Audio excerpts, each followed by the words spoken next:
Now, here are Morgan Streetman and Roxanne Wilder. And we're here celebrating a healthy social distance. How about that, Morgan? It feels a little different. I feel like I'm in prison or something here. You're behind the plexiglass window. Yeah, we ushered you off into that room as quick as possible. I tell you what, you guys think I'm bringing some kind of infection into the studio or something? It's not you. It's for your perfectly fine. protection. No, I believe it. I'm perfectly fine. It's possible. Anybody's possible. No, I could have brought it to you. I went kayaking yesterday. Oh, no. Where'd you go? Where'd you go kayaking? I went off to the beach that was closed on Gandy, and it was packed with people. Was that the Weeden Island? Yes. All right. Yeah, back in there. But it says they put up barricades, and you can't even normally drive on the beach. It says big signs, closed beach. Everyone drove around the signs, including me. But I went into the bushes real quick and didn't get close to anybody and went right off into the water. So, Okay. But people were seated drinking beers real close in their lounge chairs under one little umbrella. Yeah. So Not obeying the What did social you do? distancing order. You know, I didn't. no. I didn't do a lot. I did not do a lot. Just prepared for the show. Did a little bit of work. Managed a board meeting, which are all being done by Zoom now. So we had a board meeting yesterday. Talked about whether we needed to get one of these SBA loans. Try to get one of these small business loans, like we talked about last week. And there are some new loan programs that they've announced. Some of which, sound better, but I'm sort of against just the entire concept, as you might imagine, of taking money from the federal government in any instance, whether it be a loan or otherwise, even with a promise that we may forgive that loan one day in the future. And we may get around today during the show to talking about some of that. We did talk about it some last week, and I got a little more to say on that, but we'll see if we get to it this week because there are so many interesting things to cover, most of which having to do with the coronavirus and folks at home, and I would say at work, but, there's probably not that many people working right now. I did notice the streets were pretty quiet coming over here, but as one of the essential sectors, the communications sector, we, of course, at the radio station dutifully must remain open. This being our first week in the Tampa Bay area under a Tampa Bay-wide stay-at-home or shelter-at-home order put in place both by Pinellas County and then last week, effective 10 p.m. on Friday, by Hillsborough County, obviously where Tampa is. So, and they've restricted it to essential businesses, which are defined, and it actually includes a large number of things like grocery stores and pharmacies and doctors' offices are all considered to be essential. I see someone walking around outside wiping down the handles of the doors. So I'm glad to see Beasley's got in place some, really robust cleaning. yeah, you know what I like about her now? Processes? All last week she came by and wiped the handles without gloves on, and today she has gloves on. So is that us telling us that it's getting worse? Well, I don't know if it's getting worse. Actually, today of all days, I feel better than I felt about it in a number of weeks. I feel a lot more hopeful based on some of the developments that we've seen in just the last couple of weeks. But we're now entering this sort of, I don't want to say quarantine phase, but the stay-at-home phase, at least here in Florida. And, of course, a lot of folks across the country have been under some kind of a stay-at-home situation, whether it be an order or even just a suggestion for a couple of weeks now. And we're now getting into that ourselves. And there was, of course, some talk about maybe some more restrictive orders going into place for certain parts of the country where we really have an outbreak, like New York and New Jersey and Connecticut, parts of Connecticut. And that was discussed some last week, but ultimately it was decided not to proceed with that. And I thought that was interesting as well because some of the feedback that came from, for instance, New York Governor Andrew Cuomo, who's obviously trying to put on a demonstration of why he thinks maybe he ought to be the presidential nominee for the Democrat Party. I mean, that's what it seems like. I mean, where is Joe Biden among all this time? I mean, they're hiding him at his house, if you haven't noticed. They don't dare put him on TV for any period of time because when he does go on TV, I mean, he's just a gaffe machine. He can't remember where he is or what he's talking about. And in, just a sort of a generalized way, I guess I kind of feel bad for him when I see him on TV. I mean, he really, he's so far past his prime. And I think the amount of energy and focus and mental acuity that it takes to run for president of the United States and be under that 24-hour-a-day pressure is pretty intense. And to participate in the debates. Well, to participate in the debates, even when your buddy Bernie is giving you an easy, basically a pass at the debates and not really drilling down on you, it's still a lot of stress. And it seems to have, that particular amount of stress seems to have really taken its toll on Joe Biden in particular. And so, he's kind of been relegated to obscurity at this point. We'll see if he ever comes back out. But I'll tell you, if you want to know what's going on with this coronavirus stuff, you've really got to watch the president's daily briefings, his daily press briefings, which now seem to be taking place at right around 5 p.m. each day. They're fascinating. I mean, he's got a good group of people up there. Everybody provides some input. And I think there's a lot of valuable information that gets shared during those briefings, including something we're going to share with you during today's broadcast that we heard last week that really was a change in tune, I thought, from what we'd heard previously from the quote-unquote experts. But there's a lot of things, including the clip that we're going to share with you a little bit later in the program. There's a lot of things to be really positive about from where we stand right now, even though I also heard as of yesterday that now they're talking about extending these stay-at-home orders through the end of April, which is, we're talking about a whole nother 30 days. And that could probably put away some businesses for another month. Oh, it's certainly going to. Never come back. It's certainly going to. I mean, in fact, you look at the restaurant industry, which is probably one of the hardest hit industries, being as how they were forced to close quite early on in this process. But I'm looking at some data that's come in from the National Restaurant Association, and they've said that 3% of restaurants have already permanently closed. They'll never open back up. So that's about 1 in 30 restaurants have now permanently closed. 44% of operators have temporarily closed, and 11% anticipate that within the month they will have to permanently close. So you're looking at maybe as much as about 15% of restaurants as a result of this coronavirus outbreak, pandemic, whatever you want to call it. About 15% of restaurants, or maybe 1 in 7 or 8, are going to be permanently closed. Now, will that ever come back? One would think, well, if people are going out and things, then some other business person will see an opportunity in the market and maybe some already outfitted and built out space and jump into that space and start operating their own restaurants. But that's pretty sad when you think about, these are a lot of restaurants, that aren't chain restaurants, are individual people's, life's work. It's their business. It's what they've put their entire life into. I see. Wow, that's awesome. We've got a caller already. So if you talk about that 15% of restaurants that may end up being closed permanently, that's all of their employees. And then all of those other restaurants that aren't closing permanently, I guarantee they're scaling back. Sure. Well, and all they can do now is takeout. And, I think people are somewhat gun-shy and maybe a little bit scared even to do takeout. Pat, you were shaking your head. It's so funny to watch y'all because you can hear now. You could barely talk on the phone, Pat, when somebody called because Roxanne's standing right there beside you. Yeah, it was just a quick caller that said, I'm jumping out of the car right now. They wanted to thank you for touching on the restaurants. Oh, okay. Well, yeah, it's a big deal. And particularly think about people who have put all of their life force, all their energy, all their money into restaurants. The restaurant business is already an incredibly difficult business. I think 85% of new restaurants fail within the first year. So they just don't ever make it past the first year. And it's really crazy. There were a lot of strip malls that were empty already. Mm-hmm. And now when you add a lot of these businesses that might go out and not come back for a while, it could look even more barren. Well, it will. It will look even more barren. And then, what happens to the landlords who are highly leveraged in those deals? What does that mean, highly leveraged? They've taken out big loans on those shopping centers. So, a $25 million shopping center plaza, and they've put down $2.5 million and borrowed the rest.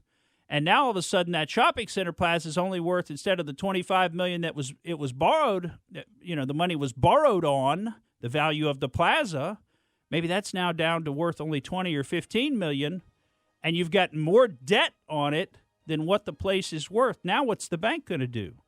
They're going to, tell you you've got to come up with the difference. You've got to come up with the balance.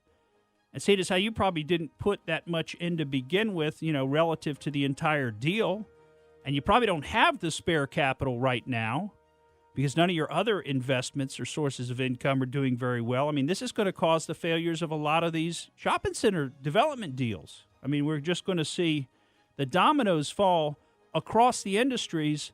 And so it's not just the restaurants. It's not just people who've lost their jobs there, but this is going to have after effects throughout the entire economy and across a pretty broad scale. And so I'm sorry we're going to have to stay shut down for another month, but we do have some good news for you, and we'll get into that when we come back on the Morgan Streetman Show.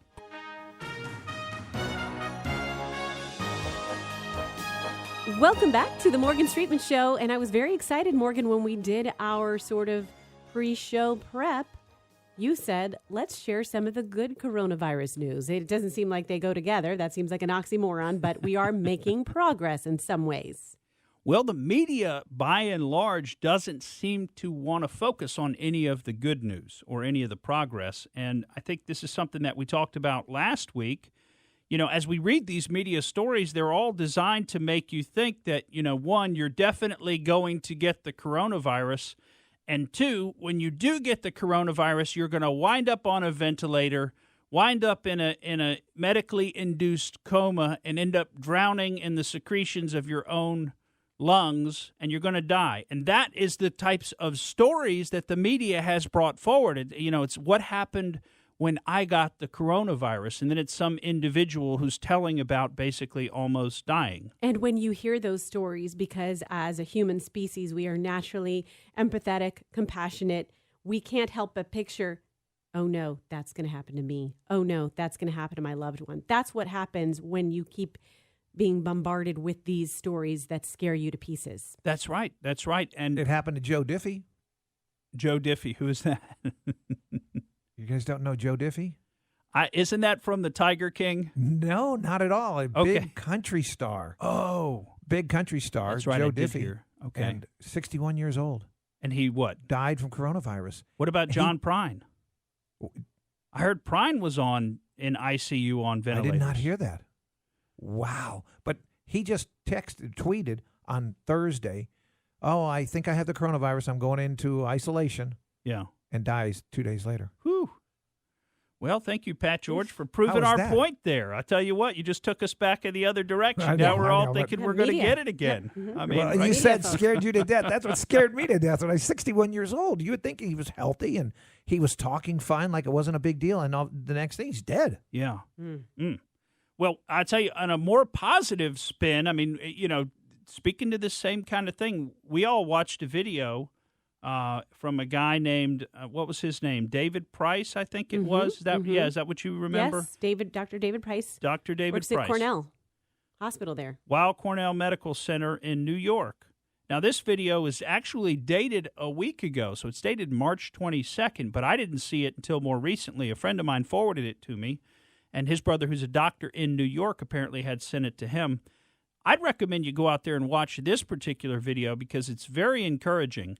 This guy in particular is one who's treating a lot of patients who have come into the hospital with coronavirus, and he lays out, number one, some steps that you can take to help to prevent you from getting coronavirus. And he says the primary mode of getting coronavirus is touching something or having contact with someone, like shaking hands or hugging or something like this, where you get the coronavirus onto your hands and then you touch your face.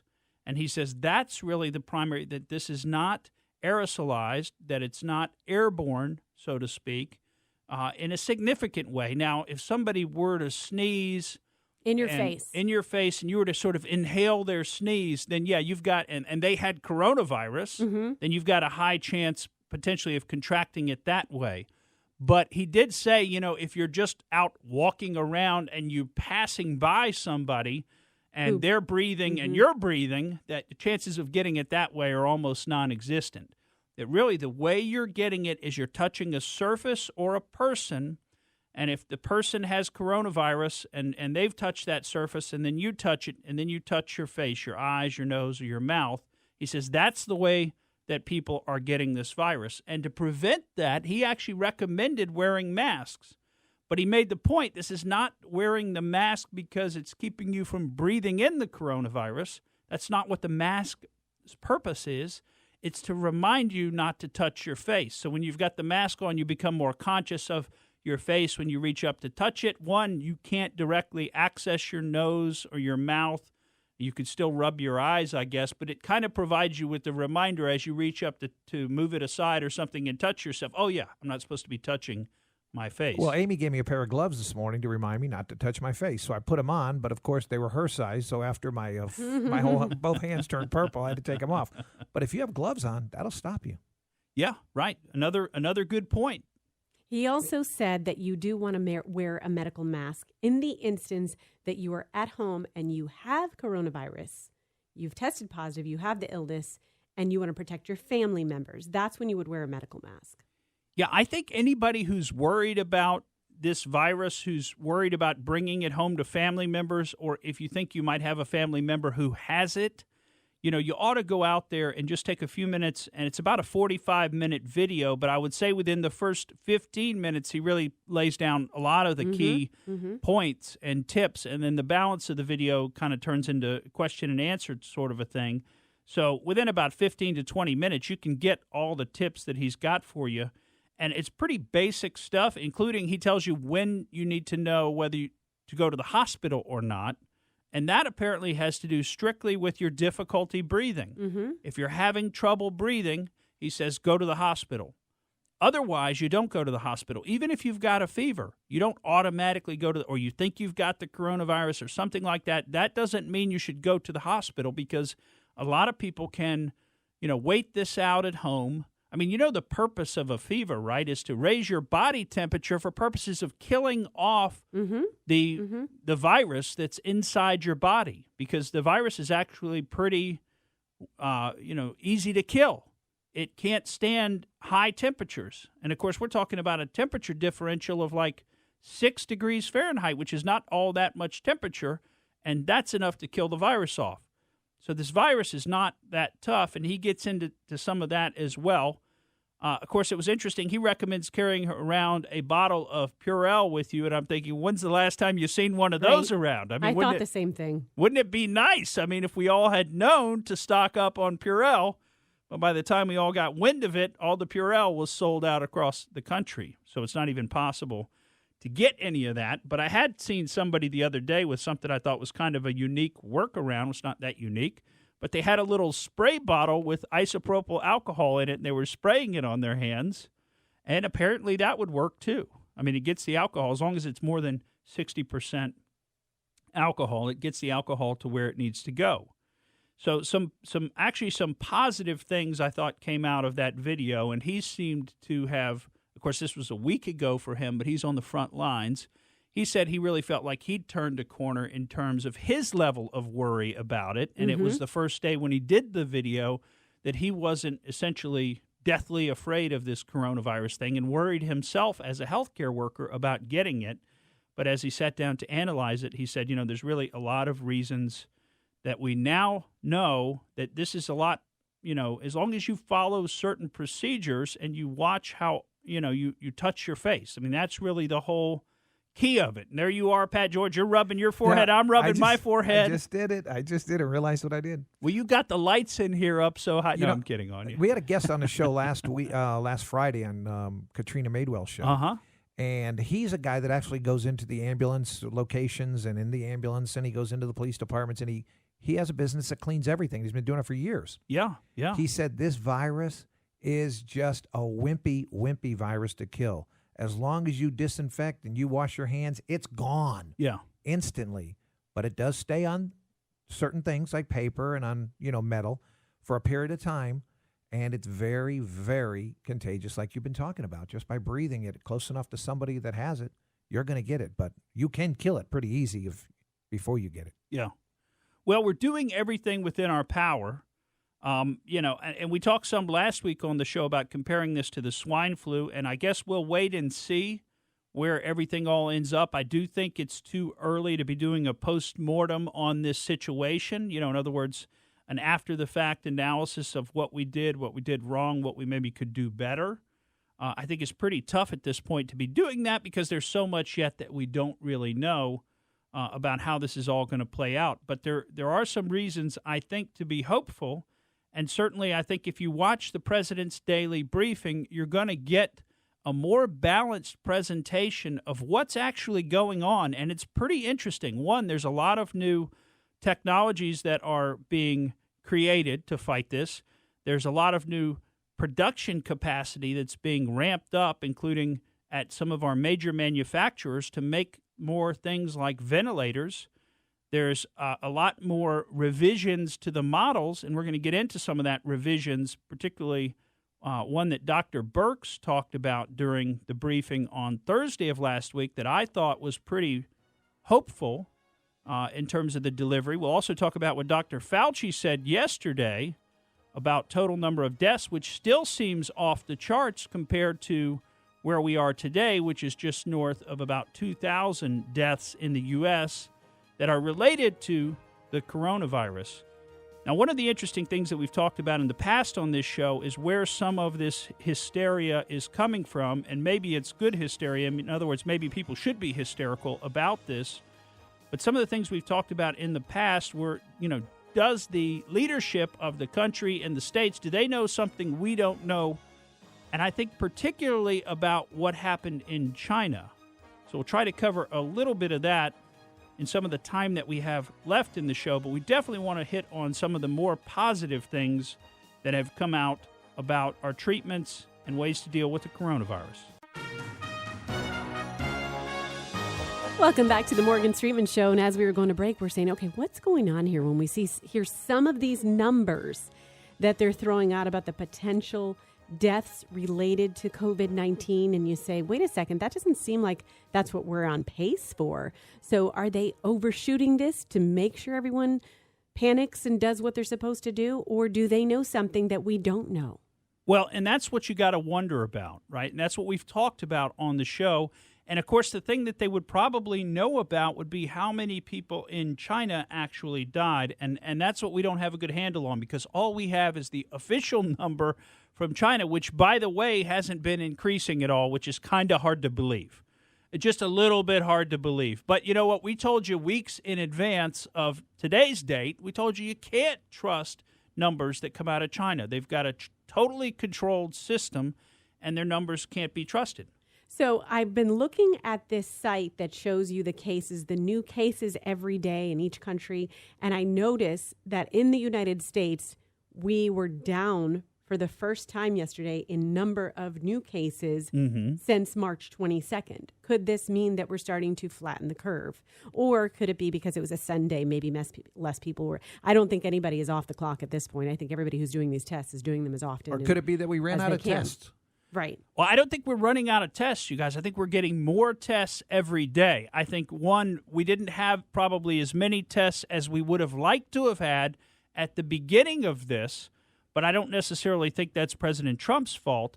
But I think very quickly we have ramped up to now we have manufactured and distributed a lot of tests. And you got to keep in mind, one of the early sources for the tests was China itself, and a lot of those have been determined to be, like, in terms of numbers, raw numbers, they're finding that, 70 or 80% of the tests that were shipped from China to European countries were actually faulty and wouldn't return accurate results. So, I mean, we couldn't have trusted China, and you've got to kind of think about this from, a not a hot war, but, kind of a warm, dispute that we're having with China over trade and other things. I mean, you've already seen some videos out there of Chinese manufacturers talking about manufacturing faulty thermometers and other things so that you don't get the kind of results that you think you're getting from your medical equipment. And this is just a good reason why we ought to manufacture more of our own medical equipment and more of our own tests here in country. But now that things have gotten ramped up with some of that, I mean, we're already developing technologies like Abbott Labs has just come out with a point-of-care test, which they're saying is absolutely going to be a game changer. It's already got preliminary approval from the FDA, and this is the best I've seen out of the FDA in years in terms of moving quickly to get some approval for some of these things instead of trying to hold everything up for years while people suffer and die.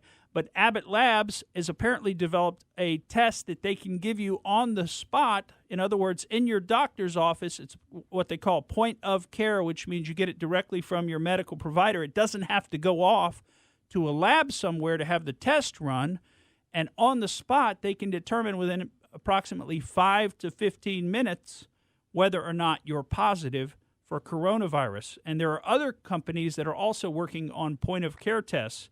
Now, that's just a test to tell you whether or not you've got it. But then you want to look at things like, well, what about treatments? And, we had several or maybe a couple of weeks ago. Time is passing in kind of a strange way. It seems like more time has passed since the news we've heard because all we're doing all day long is focusing on this and watching the news. And so that 24-hour news cycle day after day, and it seems like weeks ago when things happened, when in reality it was maybe only a week or two ago. But a couple of weeks ago, President Trump had mentioned this hydroxychloroquine or chloroquine as a possible treatment. That's an anti-malaria drug that's been tried by some doctors. First of all, the idea, I think, came from South Korea because it's what South Korea was using was a combination of chloroquine, the malaria drug, and zinc to treat their patients in South Korea. And if you look at the numbers, South Korea has done pretty well in terms of deaths. For being a country that got this virus within their borders, spreading in the community pretty early on, they've done pretty well at controlling it, and they haven't shut down their entire country in South Korea like we have here in the United States. So, a lot of doctors have started using chloroquine, what they call off-label, which, by the way, is completely legal. It's a known means of prescribing medications. It's called off-label, and the reason is that between you and your doctor, you have sort of this sanctity of medical care where it's really your doctor who gets to decide what your medical care is, not some government agency, not some bureaucrat somewhere. And we've seen a lot of success of this chloroquine and actually one of the versions of it, which is called hydroxychloroquine. I mean, France has approved it for use. There are a number of doctors in the United States that have been using it with great success. I mean, Daniel Day Kim had the coronavirus. He got this particular treatment, and he credits it with totally clearing him of the virus and bringing him back to health very quickly. And he would say that you could tell when he started receiving the treatment, he immediately the next day started feeling better. And from there, it was just on the up and up. There's a doctor in New York, Vladimir Zelenko, who's been treating a lot of patients with this, and he wrote a letter about this, about his treatment regimen, and he said he's treated about 350 patients in his town and another 150 patients throughout the rest of the state of New York, and he basically prescribes a combination of hydroxychloroquine, what they call a Z-Pack. A lot of us know about a Z-Pack, azithromycin. Z-Pack is that, little antibiotic that you just take for like 5 or 6 days, and each day has its own little tab. And, it works great. We use it for a lot of bacterial infections. And we've told you on this show, a lot of times when you have a viral infection, you also have a corresponding bacterial infection that you develop as well, and vice versa. And this is known about. This is a known thing. So it's not bad to be taking an antibiotic when you've got a virus. That's actually going to help you. But his regimen is hydroxychloroquine, a Z-Pack, and zinc. And he says of the approximately 500 patients that he's treated, he's had 0 deaths, 0 hospitalizations, and 0 intubations. And that's what we're all scared of, right? The intubations.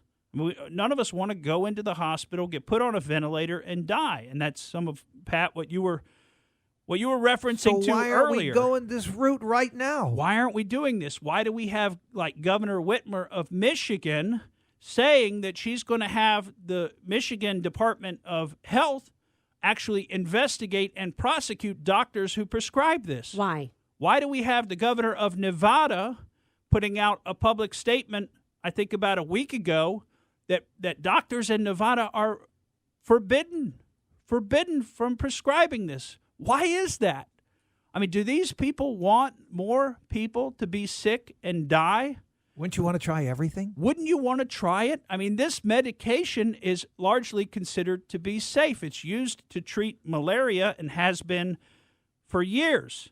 So have we seen why they want? We keep saying that. Why would anyone do that? But what is their excuse for not wanting to have those in place, that option for those medications? I haven't seen a viable excuse. I haven't seen any actual reasoning behind it other than just, hey, we're in charge here. We're the nanny state. We're the bureaucrats, and we haven't said you could do that. We haven't given you permission to do that yet. That hasn't been approved through the proper channels yet.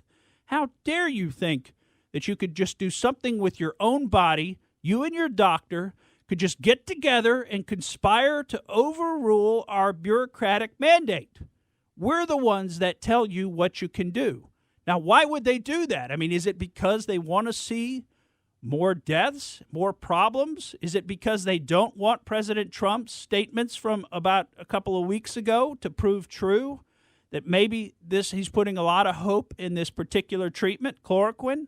He said he had a lot of hope for it. He said, I'm not, I don't have any medical reason to say that. It's just my gut that this is something good. And I think he was basing it on what he saw in South Korea, which is the first place that this particular treatment was applied in a broad scale. And it worked. And now we've got doctors like Dr. Zelenko. There are dozens of other doctors that have done this with their own practices, with their own patients. We see the stories about it. I mean, I'll tell you what, if I get coronavirus, I was just going to ask you want that. this stuff. Mm-hmm. I Yeah, want me to too. give it to me right away. I mean, put me on that. It's not going to kill me. We know that. It's not going to kill me. So give me the malaria medication. Give me the Z-Pack, and I'll take as much zinc as you'll give me. I mean, come on. Why wouldn't you? Like you said, wouldn't you want this for yourself as well? I know I would. And so why are there governors who have really put themselves, I think, out on a limb with this too? Because now that this has received preliminary approval from the FDA, and there's all kind of channels that you have to go through. But remember, that's separate from your own doctor prescribing this off-label for you. We've got the FDA approval channel where it will eventually become on-label, right? But right now, and you can go through that if you want. You can get the drugs through HHS, which is what you've got to do. But you could also have your doctor prescribe it off-label as well. And, of course, I would say do whatever you can do. Now, this is not the only drug that's shown some promise, but I think it's our best bet so far. And when you hear numbers like 500 patients treated and you've got 0 hospitalizations, 0 intubations, and, of course, 0 deaths, I mean, that's the kind of number that you're looking for. This basically helps everybody. And this is just one, like I said, this is just one example of many. There's a French doctor that's been doing it. He's got like 80 patients, of whom I think like 79 of them are all better just from this treatment. So, I mean, this works in the vast majority of people. Now, what are some of the negative stories we've seen on it? We've seen a couple of negative stories, and this is why the media, I think, is really unfairly pushing the negative angle on this.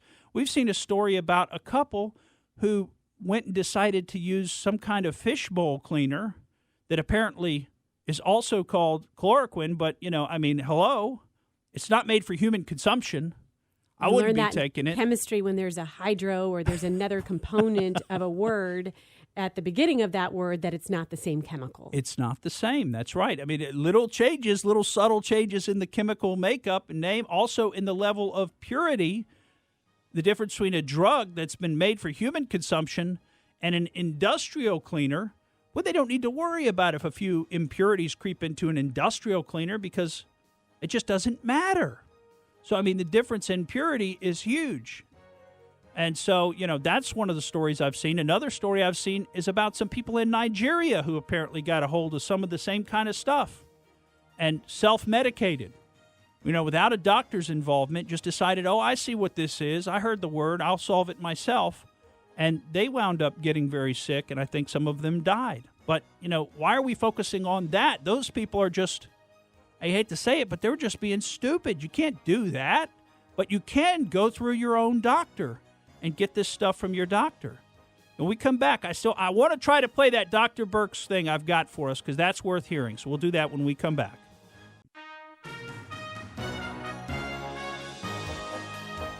Welcome back to the Morgan Streetman Show. Time to go out there. But before we do, Morgan, you had some interesting information you can play us. Dr. Burke has been busy, obviously, as part of this task force, and she had some good information. Yeah, she had some really interesting stuff to say last week. So let's just roll with that because it's about a 4-minute clip and we don't have a ton of time. So I want you to hear this from the doctor herself. I'm sure many of you saw the recent report out of the UK about them adjusting completely their needs. This is really quite important. If you remember, that was the report that said there would be 500,000 deaths in the UK and 2.2 million deaths in the United States. Listen They've to this. adjusted that number in the UK to 20,000. So 500,000 to 20,000. We're looking into this in great detail to understand that adjustment. I'm going to say something that's a little bit complicated, but I'm going to try to do it in a way that we can all understand it together. In the model, either you have to have a large group of people who are asymptomatic, who've never presented for any test, in order to have the kind of numbers that were predicted. To get to 60 million people infected, or of 6 million people infected, you have to have a large group of asymptomatics, because in no country to date have we seen an attack rate over 1 in 1,000. So either we're only measuring the tip of the iceberg of the symptomatic cases, and underneath it are a large group of people. So we're working very hard to get that antibody test, because that's a good way to figure out who are all these people under here and do they exist. Or we have the transmission completely wrong. So these are the things we're looking at, because the predictions of the models don't match the reality on the ground in either China, South Korea, or Italy. We are about 5 times the size of Italy. So if we were Italy and you did all those divisions, Italy should have close to 400,000 deaths. They're not close to achieving that. So these are the kinds of things we're trying to understand. Models are models. We're adapting now to the reality. There's enough data now of the real experience with the coronavirus on the ground to really make these predictions much more sound. So when people start talking about 20% of a population getting infected, it's very scary. But we don't have data that matches that based on the experience. And then finally, the situation about ventilators.